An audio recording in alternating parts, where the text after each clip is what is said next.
I've kept him in this house for 10 years. He's so ungrateful. My mother-in-law openly hostile, believing my husband's lies. My husband himself has changed from the man I once loved into a selfish monster. Is this his true nature? At this point, I don't even care. Enough! Who's the ungrateful one here? Good luck dealing with your bad attitude. My name is Clara, a 37-year-old working at a local bakery. I've been with my husband Albert since high school.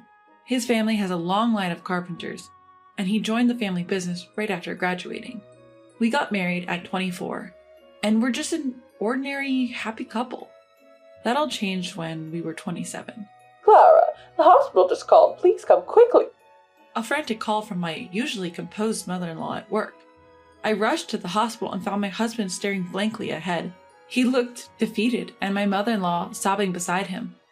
Clara, I can't move my legs anymore. At that moment, he broke down crying. I realized our lives would never be the same. Apparently, my husband went to the grocery store to buy drinks during his lunch break.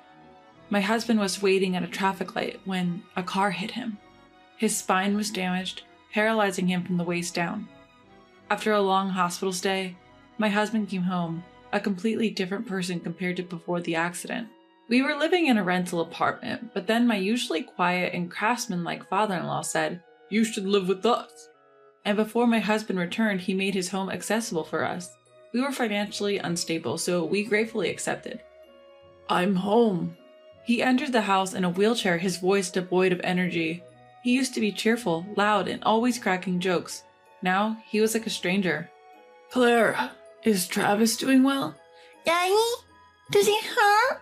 Our 2-year-old son, Travis, was worried. Travis loves spending time with his dad, especially going down the slide at the park. Whenever his dad has a day off, they head to the park and slide until Travis gets tired.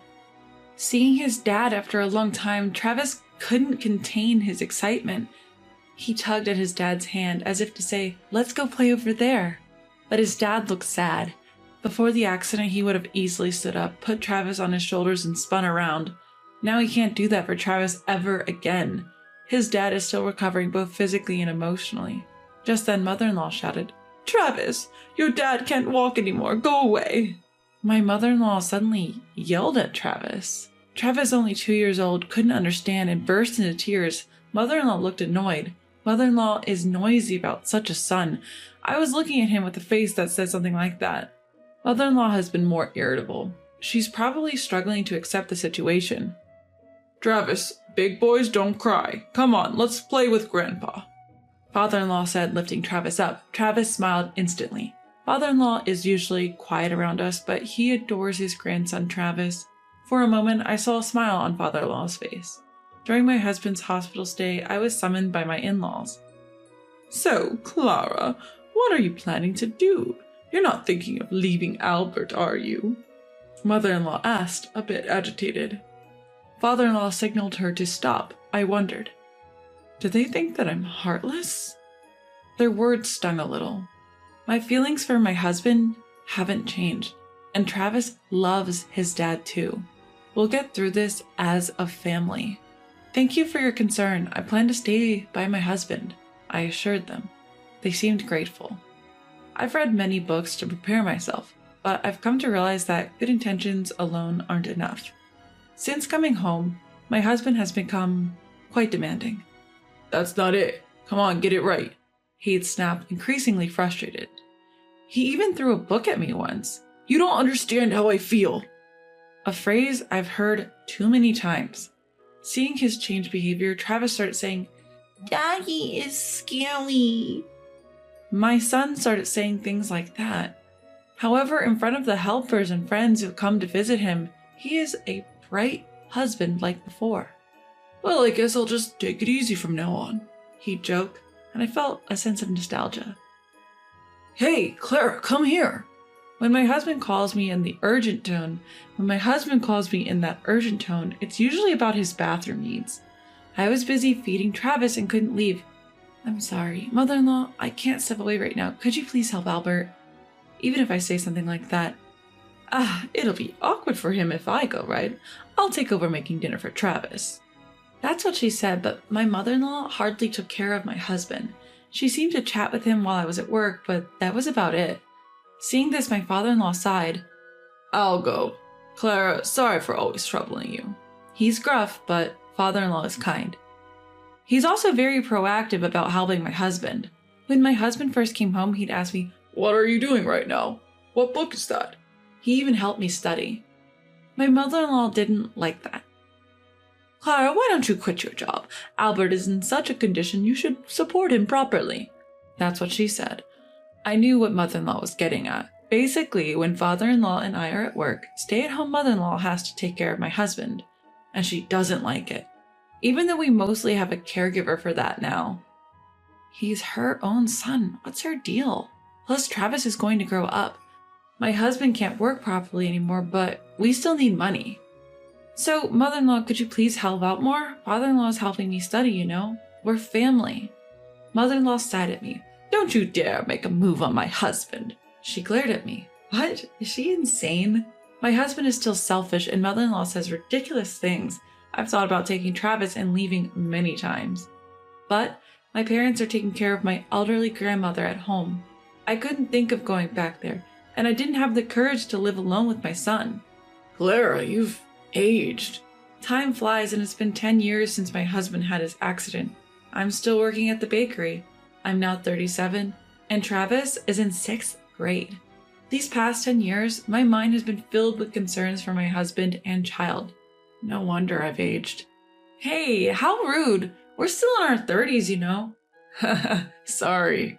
Maybe my husband has come to accept his condition after 10 years. He's started talking to me cheerfully again.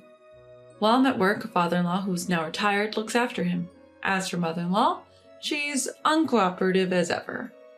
And lately, for some reason, she's started ignoring me. But I can't think of why she'd treat me like this. Recently, my husband found a new hobby. He started playing basketball at a nearby gym with people in similar situations about 3 times a month. It seems to be a lot of fun, and I'm really grateful to the friend who introduced him to it. Travis, you want to come too? Basketball is fun. When I tried to talk to our son Travis, he brushed me off saying, I'm more into baseball, you know. Our relationship had grown distant. Travis, who once adored his dad, now saw him mostly as an angry figure. My husband didn't think he was the problem. Isn't he a bit young to be in his rebellious phase? He'd joke, leaving me with no choice but to sigh. Out of the blue, I got a call from my mom back home. Hello, Mom, it's been a while. What? My elderly grandmother had passed away. She had been suffering from dementia and had been in a care facility for years. She caught a cold, which turned into pneumonia. I was told she looked peaceful when she passed, surrounded by family. That gave me some comfort.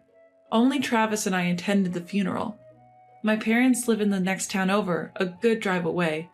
My husband stayed with his parents, so Travis and I took the opportunity to visit my family home. Seeing my parents again, they had aged significantly. Well, I guess I've aged too, I thought. How's Albert doing? Are you getting along with his parents? My mom asked, looking concerned. I felt like crying just looking at her. Meanwhile, Travis was happily playing video games with his cousins. I hadn't seen him smile like that in a long time. Well, his dad's fine, his mom not so much, I said, forcing a smile. My parents reassured me, you can always come back home. Knowing I had a place to return to made me feel stronger. Coming back from a quick grocery run, I find my son standing in front of my husband's room. What are you up to? I'm about to ask, but he puts his finger to his lips, signaling me to be quiet. Inside, I hear my mother-in-law's angry voice and my husband trying to calm her down. I know eavesdropping is wrong, but I can't help but listen, and what I hear is shocking. Hey, Clara, when are you getting back home? Get back here now. A few days later, my husband calls, clearly frustrated that my son and I haven't returned. After overhearing that conversation between my husband and his mom, we left his parents' house immediately. We went straight back to my parents' house. When I told them what happened, they welcomed us with open arms, though visibly concerned. I'm not going back there. I'm a burden, right? I'll give you the divorce you want. My husband snaps, What are you talking about? Just come back. We need to talk. He hangs up abruptly. My parents, who were listening nearby, look worried. My dad stands up and says, "Let's go." We leave my son Travis with relatives and head back to my in-law's house. Travis, sensing the tension, tells me, "Mom, don't back down." I'm touched by his courage. They better be ready for me. We're back! Hearing this, my irate mother-in-law storms out to greet us. What's the meaning of this? Oh, Clara's parents. What brings you here today? I sense her irritation despite her polite tone. We're here to discuss Clara and Albert's divorce, my dad says, visibly angry. In the living room, my husband is sitting in a wheelchair, clearly surprised by my parents' sudden appearance. He glares at me as if to say, "How dare you bring your parents?"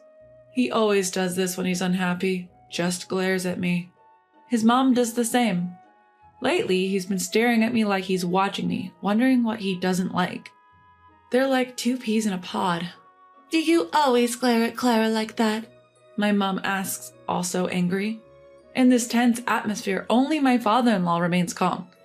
A few days ago, the police came to our house. They said we were mistreating our daughter-in-law. They left after a brief talk. Do you know anything about this, Clara? Yes, I was the one who called the police, I reply calmly. Upon hearing this, my husband and mother-in-law explode in anger. See, it's all her fault. She's crazy. You should divorce her. If anyone's crazy, it's you two. My husband is nodding in agreement next to me. But father-in-law is different. Clara, there must be a reason. Speak up. He says this in a gentle voice. A few days ago, I came back here. Albert and the others didn't seem to notice, but what I heard was so horrifying. I realized I can't live with them anymore. Father-in-law wasn't home at the time. He looked puzzled, but these two are different. Their faces have turned pale. Do they recognize themselves? What are you talking about? Are you okay? My husband looks at me with a smug face, probably thinking I have no evidence. But my son Travis was quite vigilant. Do you want to see a video? Travis recorded this. I play a video. In it, my husband claims that I've been having an affair for years. After that, I'm plotting to take over the house. He says he's told me multiple times he wants a divorce so he can remarry someone he met through basketball. Mother-in-law is furious after hearing this. Divorce her immediately. She's even flirting with your father. I won't forgive her this time. But mother-in-law wants to keep Travis as the heir. The balcony on the second floor. The floor is old, about to give way. Can't we use that to get rid of Clara? Mother-in-law grins as she says this. That's going too far. But if she gets injured, maybe she'll understand how I feel. That's what they said. The video ends and I quietly put away my phone. Of course, I've never had an affair, and this is the first I've heard that my husband has met someone through basketball. I felt my life was in danger, so I reported to the police. That's all there is to it. But the police only said they'd listen to my story. My husband and mother-in-law are silent, their faces pale. Father-in-law looks angrier than ever. What is this? Are you both idiots? I thought I was the fool. Thank you, father-in-law, for always being there. I genuinely felt that way. Despite all this, mother-in-law starts talking nonsense about how parents should let their children be with the ones they truly love. Realizing that staying here would be pointless, my son and I start to pack up to leave.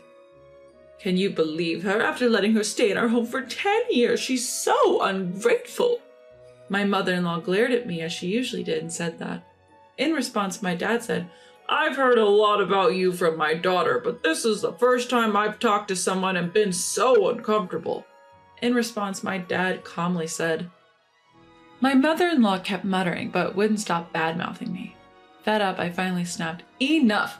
Who's the ungrateful one here? Good luck with your miserable life, you nasty woman. I left their house with my parents. After that, my husband and I got divorced. Some people who didn't know the full story called me a heartless wife, but I told the truth to my close friends.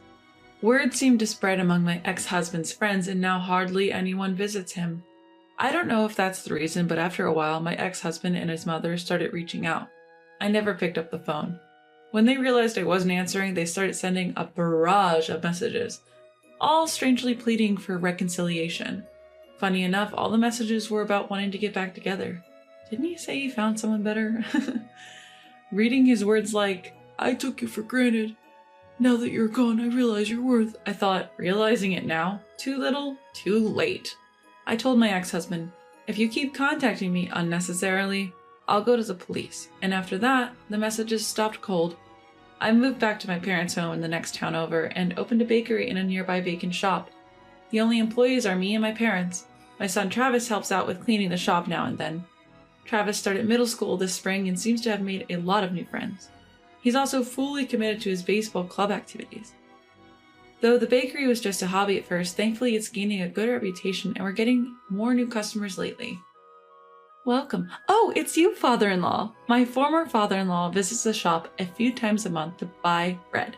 From what I heard, his son's feelings were one-sided. He was so persistent that he even got banned from playing basketball, which he used to enjoy. Honestly, serves him right. My former father-in-law had said he'd take care of his son. I don't care about you. Do as you please. But he coldly told my former mother-in-law. That seemed to have shaken her, and now she's actively taking care of her son, which made me chuckle. There are some financial worries, but with my parents' support, we're managing. I'm home. Oh, Grandpa's here. Play catch with me. You've grown again, haven't you, Travis? Your grandpa used to be the ace of his middle school baseball team. Bring it on.